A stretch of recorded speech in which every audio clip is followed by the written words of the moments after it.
अभी जो हम लोग सेशन स्टार्ट करने जा रहे हैं उसके अंदर क्या पढ़ेंगे? Implementation of database first approach. Entity framework के अंदर दो तरीके से काम कर सकते हैं, पिछले सेशन हम लोग देखें, कोड फर्स्ट और डेटा फर्स्ट। कोड फर्स्ट में क्या होता है, आप मॉडल बनाते हैं, मॉडल के हिसाब से डेटाबेस खुद ब खुद जनरेट होता है, टेबल खुद ब खुद जनरेट हो जाता है माइग्रेशन के हेल्प से। वहां पे तुमको खुद से डीबी कॉन्टेक्स्ट वगैरह बनाना पड़ता है।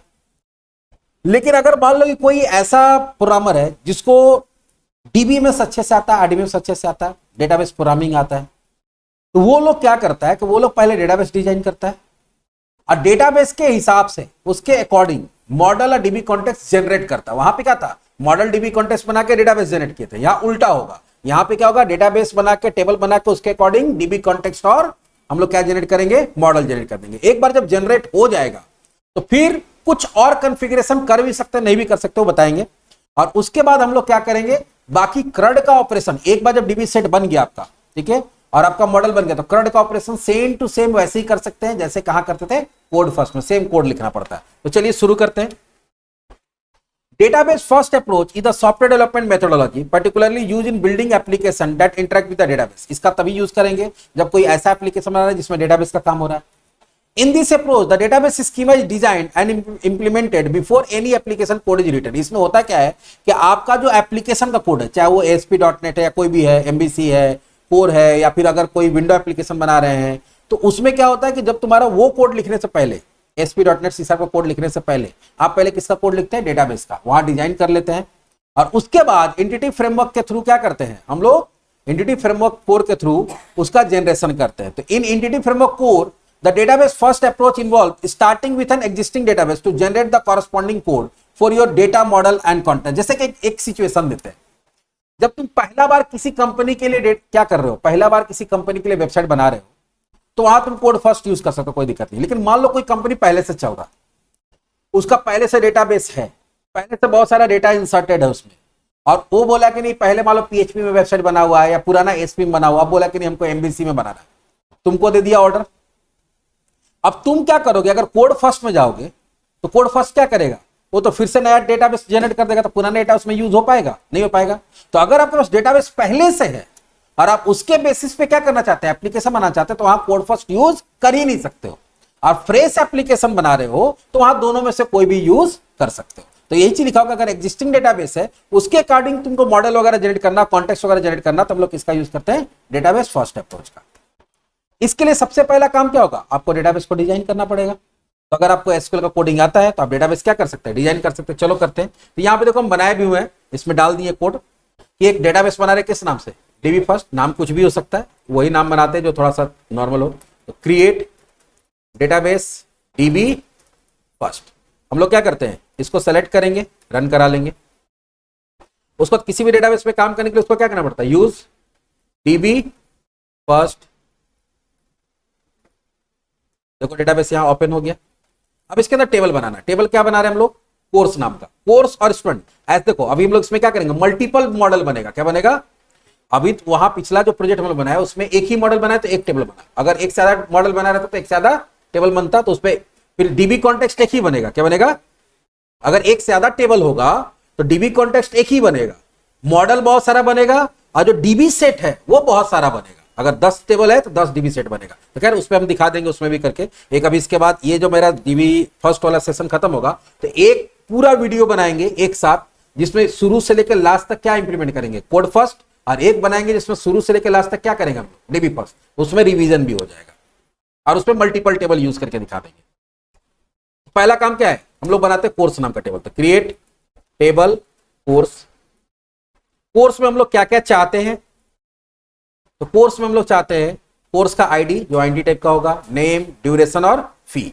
और हम लोग कोर्स में प्राइमरी की लगाएंगे, क्योंकि वहां पे प्राइमरी की बनाने के लिए वहां की लिख देते थे, लेकिन यहां पे आपको यहीं पे प्राइमरी की बनाना पड़ेगा। तो चलिए कोर्स आईडी INT, और यहां पे हम लोग दे देंगे प्राइमरी की लगाने तो क्या लिखते हैं, कॉन्स्टेंट PK, कुछ भी नाम दे सकते हैं, CID, और यहां क्या लिखते हैं, प्राइमरी।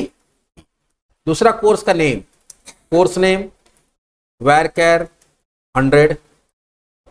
हम चाहते हैं कि ये नॉट नल होगा, मतलब इसमें नल नहीं आएगा। फिर कोर्स फी या ड्यूरेशन,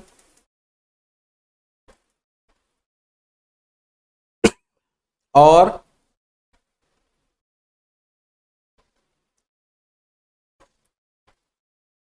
कोर्स फी,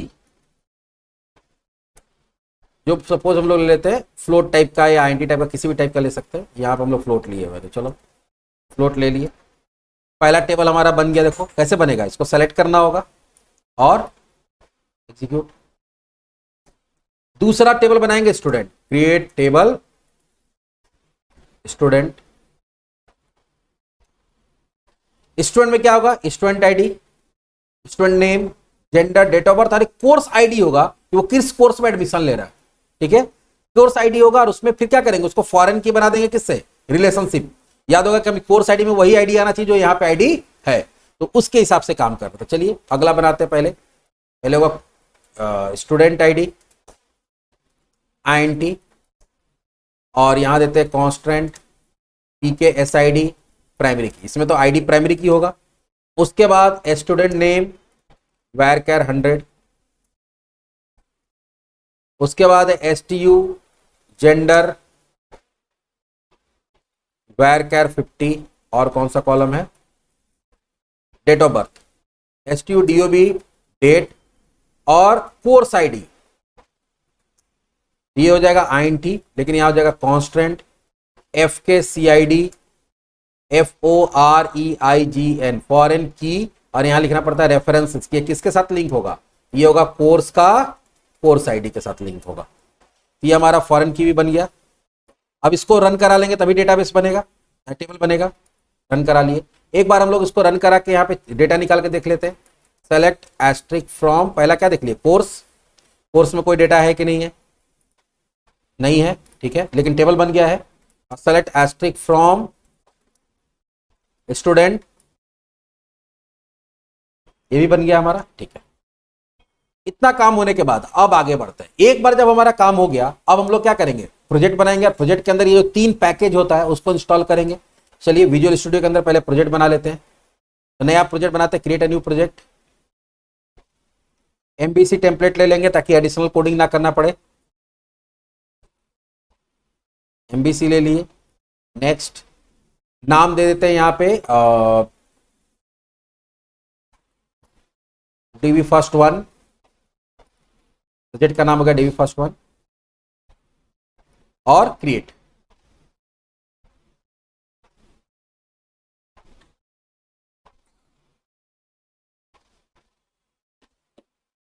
एक बार जब ये बन जाएगा तो यहां पे आ गया। अब अगला काम क्या है, पैकेज इंस्टॉल करना। ये बता चुके कितना बार, टूल्स में जाके न्यूगेट पैकेज मैनेजर, और यहां क्या करना पड़ेगा, मैनेज न्यूगेट पैकेज सॉल्यूशन करके इसमें चले जाएंगे। यहां पे ब्राउज में जाना होता है। 3 पैकेज में पहला पैकेज क्या है, Microsoft dot entity framework dot SQL server, ये आ जाएगा। यहां ऊपर क्लिक करेंगे, सॉल्यूशन एक्सप्लोरर थोड़ा नीचे कर देते हैं। यहां पे इसको क्लिक करेंगे, कौन सा प्रोजेक्ट में चाहिए, इस प्रोजेक्ट में चाहिए, और यहां क्या करेंगे, इंस्टॉल। वो यस नो पूछेगा, एक्सेप्ट पूछेगा, कर लेंगे। Apply, accept. यहां जब अनइंस्टॉल आ जाएगा मतलब इंस्टॉल हो गया। फिर वेट करेंगे हम लोग, अभी हुआ नहीं है, आ गया। दूसरा हमारा कौन सा था, टूल्स और डिजाइन। पहले डिजाइन ले लेते हैं, डिजाइन इंस्टॉल। इसमें भी पूछेगा अप्लाई, एक्सेप्ट। और अप्लाई वाला तुम चाहते हो बार बार ना आए तो वहां जो टिक होता है वो एक तो नीचे ऑप्शन होता है, हाँ कि आगे से नहीं पूछो हमसे, तो वहां पे हो जाएगा, दिखा देते हैं वहां का, टिक कर देंगे तो आगे से वो पूछेगा ही नहीं। लेकिन अभी वेट करेंगे, अभी नहीं इंस्टॉल हो, देखो अब आया, इंस्टॉल हो गया। तीसरा क्या है, टूल्स, टूल्स ले लिए, इंस्टॉल किए। ये बार बार ना पूछे तो यहाँ क्या करेंगे, डोंट शो दिस अगेन, तब आगे से नहीं पूछेगा। एक्सेप्ट कर लेते हैं, एक्सेप्ट पूछेगा, लेकिन वो बार बार जो अप्लाई वाला था वो नहीं पूछेगा।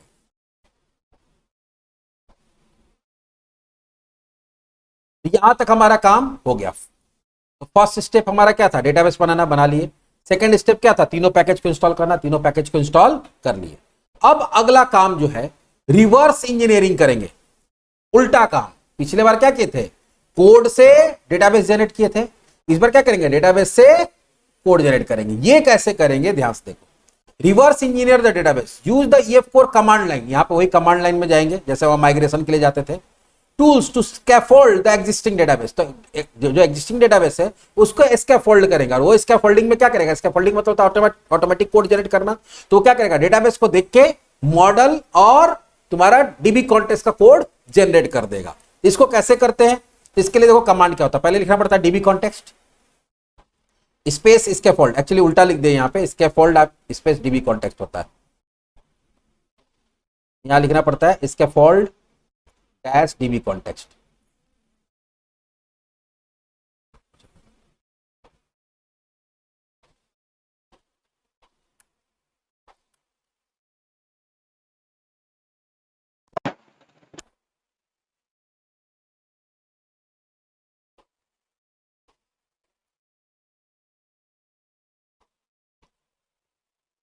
यहां पे देखो क्या क्या करना पड़ेगा, सबसे पहले scaffold space dB context space, यहां पे कनेक्शन स्ट्रिंग देना पड़ेगा। कनेक्शन स्ट्रिंग मतलब क्या हो गया, कि इसको कैसे पता चलेगा कि मेरा सर्वर कौन सा है, डेटाबेस कौन सा है, तुम्हारा यूजर आईडी पासवर्ड क्या है।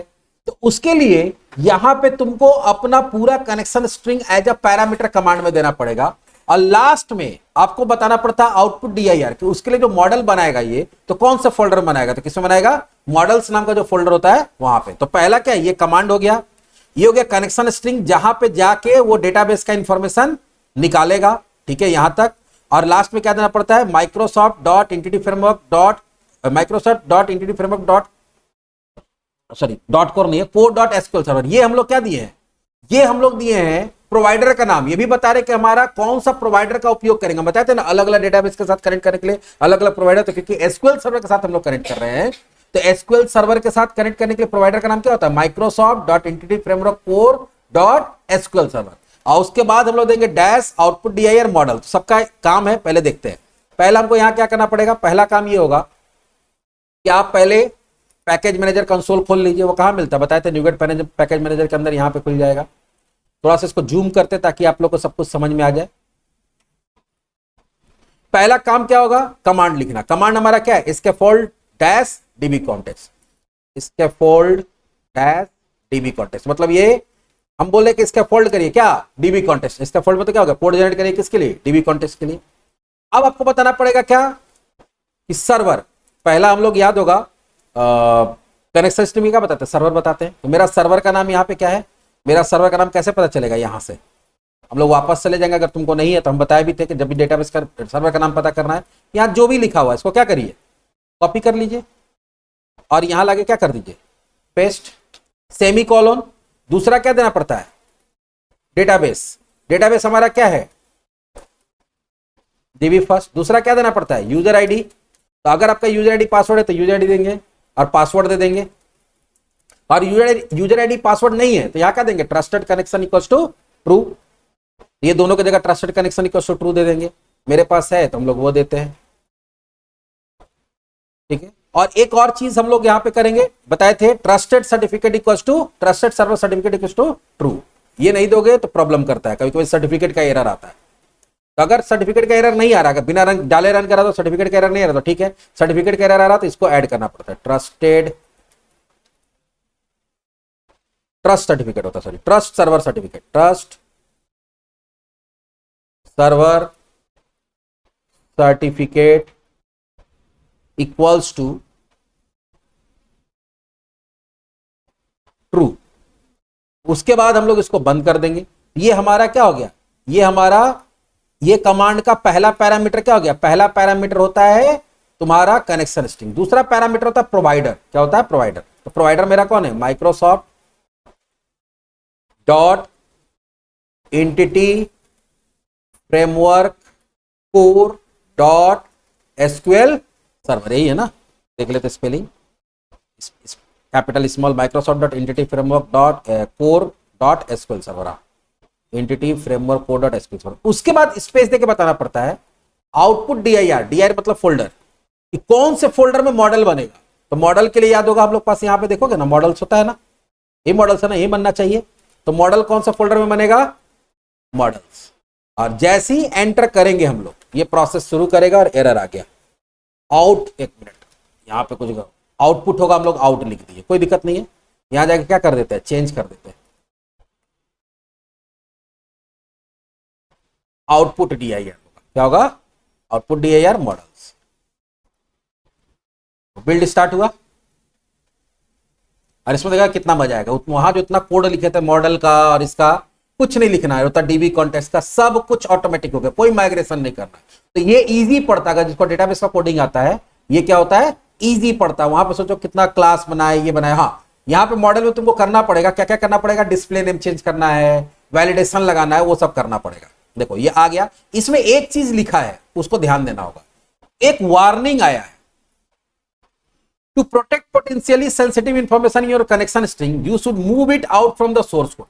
एक्चुअली ये जो DB कॉन्टेक्स्ट वगैरह जो जनरेट करता है, तो जो कनेक्शन स्ट्रिंग है, पिछले बार हम लोग क्या कहते हैं, कनेक्शन स्ट्रिंग को कहां डाले थे, ऐप सेटिंग डॉट जेसन में। ये ऐप सेटिंग डॉट जेसन में डाल के ये कहां रख देता है उसको, एक मैकेनिज्म है, जिस मैकेनिज्म के तहत ये DB कॉन्टेक्स्ट के अंदर ही रख देता है। कहां रख देता है, तो इससे क्या होगा कि DB कॉन्टेक्स्ट के अंदर कोड अगर तुम्हारा कनेक्शन स्ट्रिंग है तो वो थोड़ा सेंसिटिव होता है। क्या होता है, हैकिंग वगैरह में वहां पे कोई घुस के वहां क्या कर सकता है, वो डेटाबेस सर्वर का डिटेल निकाल सकता है। तो ये कह रहा है कि अगर यहां रहने दीजिएगा तो कोई दिक्कत नहीं है, आपका काम हो जाएगा। लेकिन ये वार्निंग दे रहा है कि आपको उसको वहां से हटा के कहां डाल देना चाहिए, जहां पे आप कोड फर्स्ट में डालते थे। कोड फर्स्ट में हम लोग कहां डालते थे, जेसन के अंदर, वहां डाल देंगे। लेकिन जेसन के अंदर जब डालोगे तो फिर तुम्हारा जो प्रोग्राम.cs को देखो, एक चीज बता देते तुम लोग के इंटरव्यू पॉइंट ऑफ व्यू से, प्रोग्राम.cs को मिडिलवेयर बोलते हैं। क्या बोलते हैं, मिडिलवेयर। मिडिलवेयर क्यों बोलते हैं, क्योंकि जैसे ही तुम्हारा रिक्वेस्ट जाता तो सबसे पहले कहां जाता है, प्रोग्राम.cs में, और वहीं से वहीं पर सारा कुछ कॉन्फ़िगरेशन होता है, सारा सेटिंग वहीं हम लोग करते हैं, जिसके बेस पे आगे काम होता है, तो मिडिलवेयर बोलते हैं। तो आपको मिडिलवेयर कॉन्फ़िगर करना पड़ेगा। मिडिलवेयर कॉन्फ़िगर मतलब याद है ना, जो तुम काम कर रहे थे सर्विसेज वाला, तो वो सारा कोड करेंगे तब जाके हमारा काम होगा। लेकिन फिलहाल अभी हम लोग अगर ऐसे देखें तो देख लो क्या क्या चीज जनरेट हुआ। मॉडल्स के अंदर देखो, कोर्स नाम का एक मॉडल जनरेट हो गया। देखो, course ID, course name, course duration, course fee आ गया। स्टूडेंट नाम का जनरेट हो गया, देखो आ गया।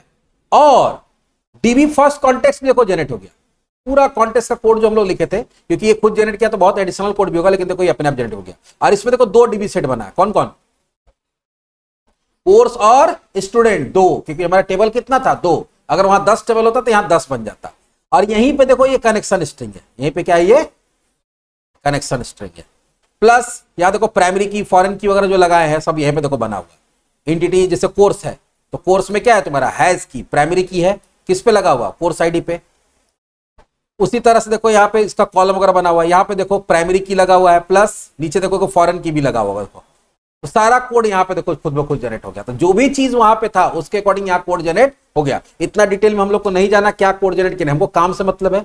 तो जब आपको सेटअप करना है ये करना पड़ेगा। हाँ, अगर आपको ये कनेक्शन स्ट्रिंग को यहां से हटाना है, कनेक्शन स्ट्रिंग को यहां से हटाना है, तब क्या करना पड़ेगा, तो सबसे पहले देखो ये जो है एक फंक्शन बनता है ऑन कॉन्फिग, और यहां पे इस तरह से ये दिया हुआ। तो हम इसको क्या करेंगे, ध्यान देना, ये जो एरो है यहां से हटाएंगे। कहां से हटाएंगे, एरो से। एरो से इसको सेलेक्ट कर दिए, डिलीट कर दिए। लेकिन ये क्योंकि फंक्शन है तो फंक्शन का हमारे पास ओपनिंग क्लोजिंग करली ब्रैकेट होना चाहिए। तो इसके नीचे क्या करेंगे, उसको हटा के क्या लगा देंगे, ओपनिंग और क्लोजिंग। एक्चुअली वो लैम्डा स्टेटमेंट से बनाया हुआ था। अगर कोई भी फंक्शन का आप बॉडी नहीं बनाना चाहते तो एक लाइन में सीधा कोड लिख सकते हैं। तो वहां पे एक लाइन में कोड लिखा हुआ था, तो वो लैम्डा में था, तो हम उसको हटा के क्या कर दिए, नॉर्मल बना दिए। कि फंक्शन है तो वही रहेगा, तो ये फंक्शन रहेगा इसी तरह से। यहाँ पे सिर्फ वो लाइन को एरो के बाद देख लो, फिर से देख लो। ये कोड जब तुम चेकआउट करोगे तो यहाँ पे देखो एरो होगा, एक public protected overwrite on config, और ये कुछ कमेंट लिखा हुआ और उसके नीचे क्या एरो है। यहां से लास्ट तक सेलेक्ट कर लेंगे, या एक काम करते हैं ना, हाँ, इसको कट कर लेंगे। क्या कर लेंगे, सेलेक्ट करके कट।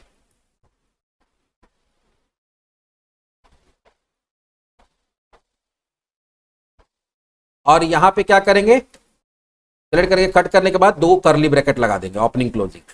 बस यहां तो काम हो गया। लेकिन कनेक्शन स्ट्रिंग को फिर कहां डालना होगा, ऐप सेटिंग में। ऐप सेटिंग में चले गए, कहां डालते थे, याद होगा तुम लोग को, ये एक सेमीकोलन के बाद यहां पे हम लोग क्या लिखते थे, कनेक्शन स्ट्रिंग। इसके अंदर की बनाते थे किसी भी नाम से, मान लो कि यहां बना दिया कौन str, ठीक है, 1 कोलोन, और यहाँ पे हम लोग क्या करते थे, कनेक्शन स्ट्रिंग देते थे। कनेक्शन स्ट्रिंग कैसे देते थे, तो अगर पहले क्या देना पड़ता है, सर्वर कोलोन, फिर सर्वर का नाम। सर्वर का नाम हम लोग के पास कहाँ है, यहां जाएंगे, यहां से कॉपी कर लेंगे, लेकिन बस ध्यान देना होता है कि वहां पे जब कमांड देते तो वहां डबल बैक स्लैश नहीं देना होता, यहां डबल, अगर स्लैश वगैरह तो डबल बैक स्लैश देना होगा। फिर सेमी कोलोन, फिर हमारा क्या होगा, डेटाबेस क्या था, डेटाबेस का नाम हमारा क्या है, DB first, semi colon, user ID equals to हम लोग क्या देते हैं, ऐसे, semi colon, password equals to क्या है, pass @123 trust certificate, trust server certificate equals to true, trust server certificate equals to true. ये हम लोग कहां पे किए थे, अगर तुम लोग को याद होगा तो ये चीज हम लोग कोड फर्स्ट वाले में भी किए थे, तो वही चीज यहां पे डाल के छोड़ देंगे, देखो सेमीकोलन लगा के। ये हमारा कनेक्शन स्ट्रिंग यहां डाल दिए, उसके बाद क्या करेंगे, मिडिलवेयर को कॉन्फ़िगर करेंगे, क्योंकि यहां से उठा के इसको डीबी कॉन्टेक्स्ट को भेजना पड़ेगा। कौन भेजता है, program.cs, जहां हम बताए थे कि बिल्डर, जब एक बार builder.services ऐड हो जाएगा तो बिल्ड ऐप करने के पहले, बिल्डर डॉट बिल्ड करने के जस्ट पहले वो ऐड करना पड़ता है। जहां पे पहला काम क्या था, पहला काम था कि आपको प्रोवाइडर का ऑब्जेक्ट बनाना पड़ेगा, तो यहां क्या लिखेंगे, where provider equals to builder dot services dot build service provider. ये क्या करेगा, सर्विस प्रोवाइडर का ऑब्जेक्ट बनाएगा, build service provider, service provider जो भी है, सर्विस प्रोवाइडर कौन, मेरा एसक्यूएल सर्वर प्रोवाइडर, उसका ऑब्जेक्ट बना लेगा। उसके बाद आपको क्या करना है, वेयर कॉन्फिग इक्वल्स टू, ध्यान से देखना, ये अनुराग गलती किया था, यहां पे क्या करेंगे, प्रोवाइडर डॉट गेट सर्विस, क्या करेंगे, प्रोवाइडर डॉट गेट सर्विस, और यहां आई कॉन्फ़िगरेशन दे देंगे। ये क्या किया था, यहां पे एस लगा दिया था और यहीं पे आ रहा था एरर, इसके बाद वाला लाइन में एरर आ रहा था, इसके चलते। उसके बाद तीसरा काम क्या होता है कि जो वहां पे मेरा कनेक्शन स्ट्रिंग है उसको रीड करके लाना। कनेक्शन को रीड करके लाने के लिए क्या करते हैं, रीड करके लाना और कहां भेज देना है, क्योंकि कॉन्टेक्स्ट से तो हम हटा दिए, तो कॉन्टेक्स्ट में भेजना है, तो builder dot services dot add DB context.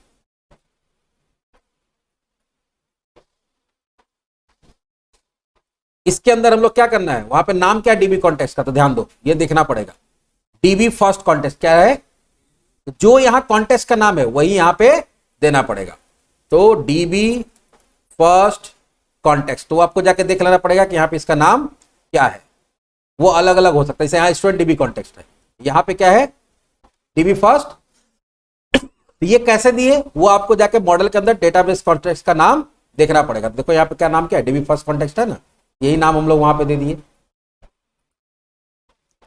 उसके बाद यहां पे क्योंकि फंक्शन कॉल होता है तो फंक्शन दे दिया। अब इसके अंदर कुछ इंफॉर्मेशन पास करना पड़ता है, क्या पास करना पड़ेगा, तो पहला देना होगा आइटम, लैम्डा स्टेटमेंट यूज करेंगे, item arrow, item dot use application server, use SQL server, item dot use, आ नहीं रहा,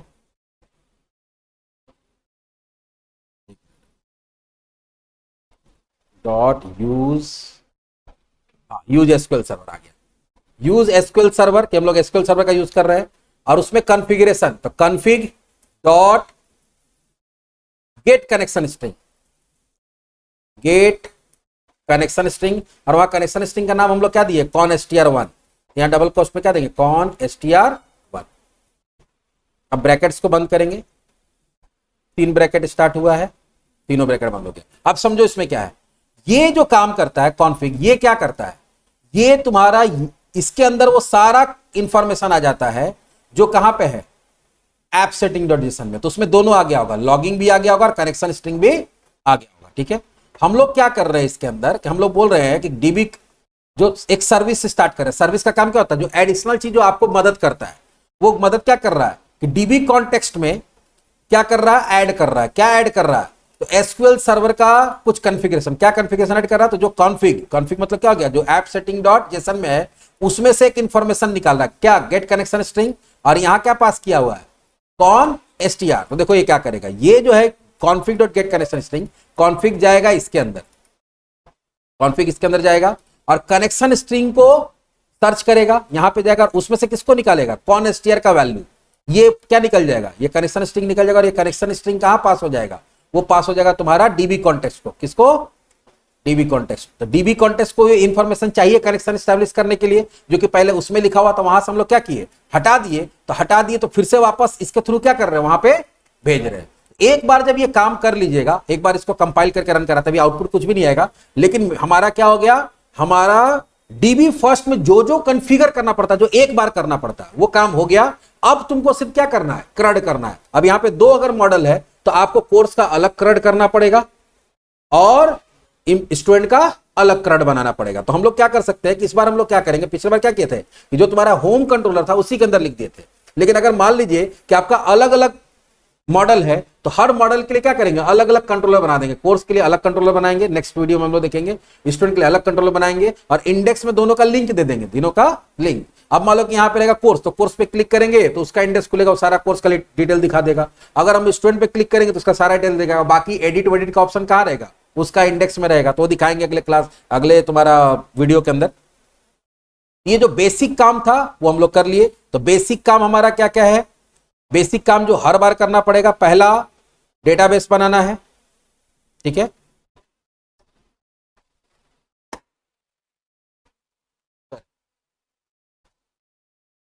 पहला हमको क्या करना है, डेटाबेस बना लेना है। दूसरा हमको क्या करना है, ये तीनों प्रोजेक्ट बना के तीनों पैकेज को इंस्टॉल कर लेना है। तीसरा हम लोग न्यूगेट पैकेज मैनेजर का यूज करके क्या करेंगे, डेटाबेस के हिसाब से सारा कोड मॉडल का जनरेट कर लेंगे। और तीसरा कि हम लोग कनेक्शन स्ट्रिंग को नहीं भी करते तो काम हो जाता है, लेकिन ये आदत रखना कि आपको इसको ऐप सेटिंग जो जेसन में डाल के program.cs को क्या करना है, कॉन्फ़िगर कर देना है। एक बार जब ये कॉन्फ़िगर हो जाएगा तो बाकी ये काम हम लोग क्रड ऑपरेशन आगे कर सकते हैं। इसमें कुछ कुछ और जो चेंजेस आप करना चाहे वो कर सकते हैं, इसी प्रोजेक्ट में बता देते हैं। जैसे अभी मॉडल है हमारे पास कौन कौन सा, कोर्स, और या तो कोर्स आईडी है, हम लोग इसका डिस्प्ले नेम चेंज कर सकते हैं ताकि फॉर्म में अच्छा दिखे। यहां क्या कर देंगे, डिस्प्ले नेम, वहां पे क्या आना चाहिए, कोर्स आईडी, ऐसे आना चाहिए, स्पेस देके। ये सब चीज जो है वो आपको एडिशनली करना पड़ेगा। जो वैलिडेशन लगाना है वो वैलिडेशन आपको यहां पे लगाना पड़ेगा। अभी एक पहले इसको कर लेते हैं, course name, display name, course duration, और यहां क्या है, डिस्प्ले नेम, कोर्स फी, ठीक है। इसी तरह से सब में हम लोग वैलिडेशन लगाना चाहते हैं, रिक्वायर्ड। ये वैलिडेशन हमारा एट्रीब्यूट हो गया, REQUIRED, ठीक तो है। कंपोनेंट मॉडल, अच्छा यहां पे हम लोग करना पड़ेगा using system dot component model dot annotation, data annotation. Data annotation करेंगे तभी आएगा। तो अगर वो नहीं आया हुआ है तो आपको इसको वो वहां पे इस नेम स्पेस को यूज करना पड़ेगा। सारे के ऊपर रिक्वायर्ड भी लगा दिए, तो जैसे इसको किए वैसे स्टूडेंट में भी करना पड़ेगा, वैसे स्टूडेंट में भी तो करना पड़ेगा, दो दो है ना हमारे पास।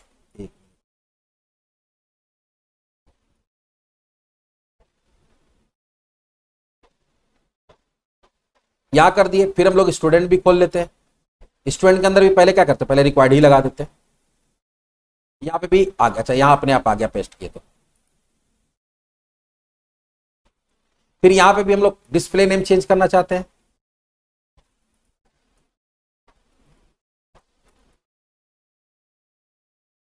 Student ID. यहां जो डिस्प्ले नेम हम लोग चेंज कर रहे हैं, अब देखो इसमें यहां एरर आ रहा है, वो किसके अंदर है, ये वाला एनोटेशन कंपोनेंट मॉडल के अंदर है, कहां है, तो उसको इंपोर्ट करना पड़ेगा। ये भी हट गया। तो ये जो रिक्वायर्ड है वो कंपोनेंट मॉडल के अंदर डेटा एनोटेशन के अंदर है, डिस्प्ले नेम वगैरह कहां रहता है, कंपोनेंट मॉडल के अंदर रहता है। तो अगर इस तरह का एरर कभी भी आपके सामने आए तो आप जाके नेट पे सर्च कर लीजिए ये वाला एनोटेशन कौन सा नेम स्पेस में मिलता है। अगर नहीं समझ में आ रहा तो वो बता देगा तुमको, गूगल वगैरह पे मिल जाएगा। स्टूडेंट नेम,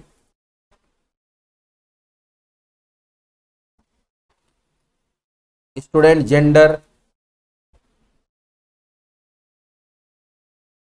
DOB और कोर्स आईडी।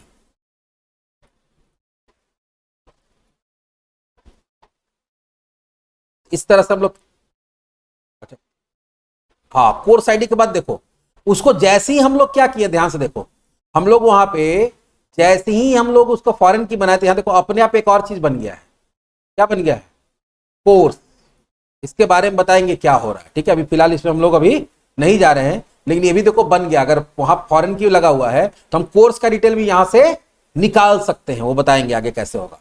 तो ये देखो हमारा मॉडल को हम लोग अपने हिसाब से कॉन्फ़िगर कर लिए। तो ये सारा कॉन्फ़िगरेशन एक बार करना पड़ेगा। अब इसके ऊपर हम लोग नेक्स्ट टॉपिक में क्या देखेंगे, CRUD कैसे CRUD करेंगे। और अगले टॉपिक में एक और बताएंगे कि कैसे एसिंक्रोनस प्रोग्रामिंग होता है। CRUD ही करेंगे लेकिन एसिंक्रोनस करेंगे। तो एसिंक्रोनस क्या होता है, उससे क्या फायदा है, और उसी को जो CRUD जो नॉर्मल कोड लिख रहे हैं उसी को एसिंक्रोनस में कैसे कन्वर्ट करेंगे, वो अगले टॉपिक में दोनों। तो एसिंक्रोनस वाला हम लोग कोड फर्स्ट में भी कर सकते हैं, यहां पे भी कर सकते हैं। जब आप रियल लाइफ में काम करने जाएगा तो आपको एसिंक्रोनस ही करना पड़ेगा। लेकिन पहले बेसिक हम इसलिए बता दिए तो पहले नॉर्मल बता देंगे, तब उसको एसिंक्रोनस में कन्वर्ट करेंगे। चलिए इस वीडियो में इतना ही, मिलते हैं अगला कोड फर्स्ट का CRUD ऑपरेशन करेंगे, और वो एक ही वीडियो में सारा कर देंगे क्योंकि आइडिया अब हम लोग को लग गया है कि कैसे कैसे काम करना है।